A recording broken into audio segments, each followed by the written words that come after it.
नमस्कार किसान भाइयों। क्या आपके खेत में पत्तियां पीली पड़ रही है, फसल की बढ़वाड़ रुक रही है या फिर पत्तियों पर अजीब डिजाइन बन रही है? ये सब वायरस के निशान है। स्वागत है आपका फार्मर डेली जर्नल के चैनल पर। आज हम बात करेंगे ऐसी समस्या के बारे में जो हर साल हजारों किसानों की फसल बर्बाद कर देती है। वो है फसल में वायरस रोग। तो आज के वीडियो में हम बात करेंगे कि वायरस क्यों आता है, ये कैसे फसल में प्रवेश करता है, इसके वाहक कौन है और सबसे जरूरी इसे कैसे रोके। तो चलिए जानते हैं, आज की वीडियो में बने रहिए।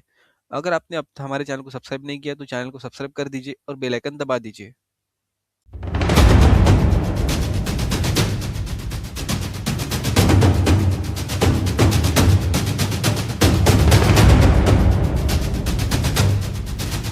सबसे पहले समझते हैं वायरस आखिर होता क्या है। वायरस एक बहुत ही छोटा संक्रमण का कण है जो केवल सूक्ष्मदर्शी से ही दिखता है। ये इतना छोटा होता है कि 100 वायरस को एक बाल की चौड़ाई में फिट किया जा सकता है। वायरस एक परजीवी है, मतलब ये अपने आप में जीवित नहीं रह सकता। इसे जीवित रहने के लिए पौधे की कोशिकाओं की जरूरत होती है। जब वायरस पौधे की कोशिकाओं में प्रवेश करता है तो उस कोशिकाओं को अपने ही प्रतिरूप बनाने के लिए मजबूर कर देता है। इसी वजह से पूरा पौधा धीरे धीरे प्रभावित हो जाता है। यह जरूरी नहीं कि वायरस से पौधा तुरंत मर जाए, लेकिन यह पौधे की पैदावार को 30 से 90% तक कम कर सकता है।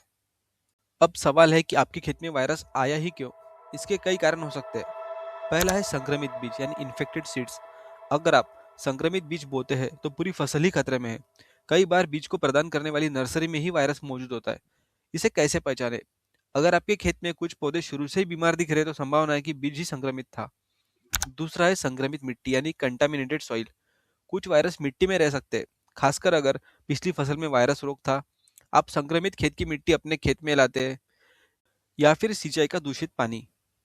तीसरा कारण है पिछली फसल का अवशेष यानी क्रॉप रेसिड्यू। अगर आपकी पिछली फसल में अवशेषों को सही तरह से नष्ट नहीं करते तो वायरस उसमें जीवित रह सकता है और अगली फसल को संक्रमित कर सकता है। इसके लिए सलाह देते हैं कि हमेशा संक्रमित पौधे को जला दे या गहराई में दबा दे। चौथा है मानवीय संपर्क यानी ह्यूमन कांटेक्ट। जब आप या आपके मजदूर संक्रमित पौधे को छूते हैं तो फिर स्वास्थ्य पौधे को छूते हैं तो बिना हाथ धोए खेत में काम करते हैं। इस वजह से वायरस फैलता है। तब वायरस एक पौधे से दूसरे पौधे में पाया जा सकता है। पांचवा कारण है कीट यानी इंसेक्ट्स। ये सबसे महत्वपूर्ण है, यह सबसे बड़ा कारण है। हम इसे विस्तार से समझते हैं अगले भाग में। अब जानते हैं पार्ट 3 यानी वायरस के मुख्य वाहक। वाहक वह चीज है जो वायरस को एक पौधे से दूसरे पौधे तक पहुंचाता है। पहला है एफिड्स यानी शूट फ्लाई। यह सबसे खतरनाक है। इसकी पहचान होती है कि ये बहुत ही छोटे कीटक 2 से 3 mm के होते हैं। इसका रंग हरा, काला या भूरा हो सकता है। आमतौर पर पत्तियों के निचले हिस्से पर मिलते हैं। ये कीटक पौधे से रस चूसते हैं।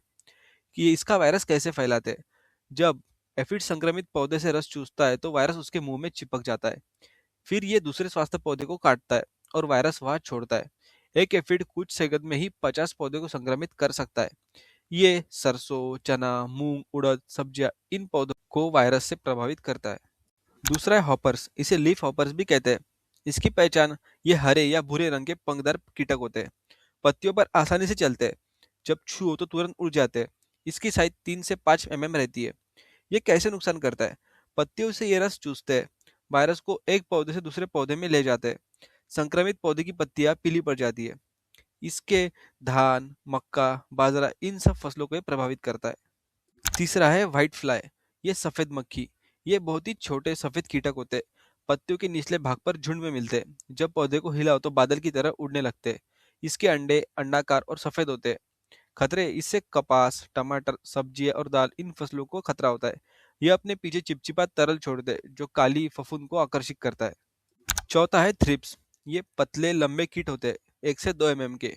ये पीले, भूरे या काले रंग के होते हैं। पत्तियों पर चांदी जैसी धारियां छोड़ती है और गर्मी में तेजी से बढ़ते हैं। ये पत्तियों को बाहरी कोशिकाओं को काटकर उसका रस चूसते हैं। टमाटर और प्याज में कली सड़ना, इससे ये रोग फैलाते हैं। पत्तियों पर सुनहरे धब्बे बनाते हैं। पार्ट 4, वायरस के मुख्य रोग और लक्षण। अब जानते हैं कि आप किन किन वायरस रोगों का सामना कर सकते हैं। पहला है लीफ कर्ल। इससे पत्तियां टेढ़ी हो जाती है, पौधा बौना रह जाता है। इससे कपास और सब्जियां प्रभावित होती है। इसका वाहक होता है व्हाइट फ्लाई। दूसरा है मोजेक। इससे पत्तियों पर हल्के और गहरे धब्बे पड़ते हैं। इससे पत्तियां विकृत हो जाती है, पौधे की बढ़ाई रुक जाती है। इससे सरसों, दाल और तंबाकू की फसल प्रभावित होती है। इसका वाहक होता है एफिड्स या थ्रिप्स। तीसरा है एलोवेन। इससे पत्तियों की नसें पीली पड़ जाती है, पत्तियों पर बाकी हिस्सा हरा रह जाता है। इससे चना, मूंग, अरहर ये फसलें प्रभावित होती है। इसका वाहक होता है हॉपर्स। चौथा है नीरोसिस। इससे पत्तियों पर गहरे भूरे या काले धब्बे पड़ते हैं। धीरे धीरे पत्तियां सूख जाती है। इससे प्याज, लहसुन और सब्जियां प्रभावित होती है। पार्ट 5, नियंत्रण और बचाव। अब सबसे महत्वपूर्ण हिस्सा, कैसे इन रोगों को रोके। पहला है रोकथाम यानी प्रिवेंशन सबसे जरूरी है। इसके लिए आप स्वाद बीज का उपयोग करें। हमेशा विश्वसनीय स्रोत से बीज खरीदे। सरकारी नर्सरी या प्रमाणित एजेंसी से ही बीज ले। पुरानी संक्रमित बीज ना ले। दूसरा, फसल चक्र यानी क्रॉप रोटेशन। कम से कम 2 से 3 साल के लिए एक ही स्थान पर एक ही फसल न उगाए। यह वायरस को मिट्टी में बने रहने से रोकता है। उदाहरण, एक साल गेहूं, दूसरे साल दाल और तीसरी साल सब्जियां। तीसरा है क्षेत्र का चयन यानी फील्ड सिलेक्शन। संक्रमित खेत से दूर नया खेत चुने। यदि संभव हो तो हवा की दिशा से विपरीत बोए। 400 मीटर की दूरी रखें। चौथा है जल प्रबंधन।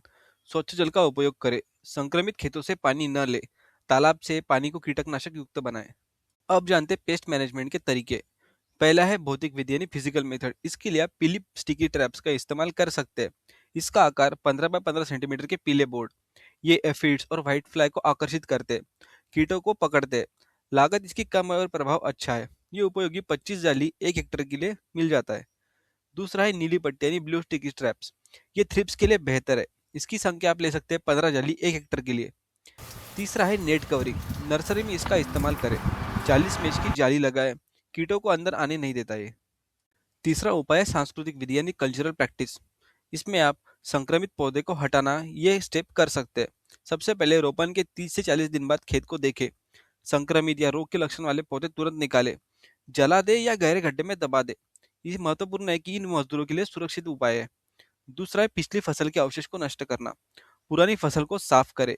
गहरा में दबा दीजिए 15 से 20 सेंटीमीटर या जला दीजिए। इसका अंतर रख सकते हैं 2 से 3 सप्ताह। किसान भाइयों, ये थे नियंत्रण और बचाव के लिए कुछ तरीके। पार्ट 6, संक्षिप्त सारांश और चेकलिस्ट। तुरंत करने योग्य काम। अभी चालू हफ्ते में अपने खेत की जांच करें। क्या कोई पौधा बीमार दिख रहा है? संक्रमित पौधे को निकालें। पीली पट्टियां लगाएं। 25 पट्टियां 1 हेक्टेयर के लिए। अगले हफ्ते के लिए जन प्रबंधन सुधारें। पुरानी फसल के अवशेष को पूरी तरह साफ करें। नर्सरी में नेट लगाएं। अगली फसल के लिए प्रमाणित बीज खरीदें। फसल चक्र अपनाएं। अलग जगह पर अलग बीज बोए। याद रखिए, रोकथाम ही इलाज है। एक बार वायरस संक्रमण हो गया तो इसका कोई इलाज नहीं है। बेहतर है कि आप पहले से ही सावधानियां बरतें।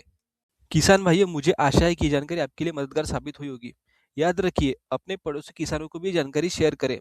एक दूसरे को बचाएं। खेत की नियमित निगरानी करें। अगर आपके खेत में कोई समस्या है तो कृषि विज्ञान केंद्र से संपर्क करें। अपने जिले के कृषि विभाग से मिले। अगर आपको वीडियो पसंद है तो सब्सक्राइब करें हमारे फार्मर्स डेली जनरल के चैनल को। कमेंट सेक्शन में अपना सवाल पूछें। इस वीडियो को लाइक करें। आपकी खेत की सफलता ही हमारी सफलता है। धन्यवाद। जय हिंद, जय किसान।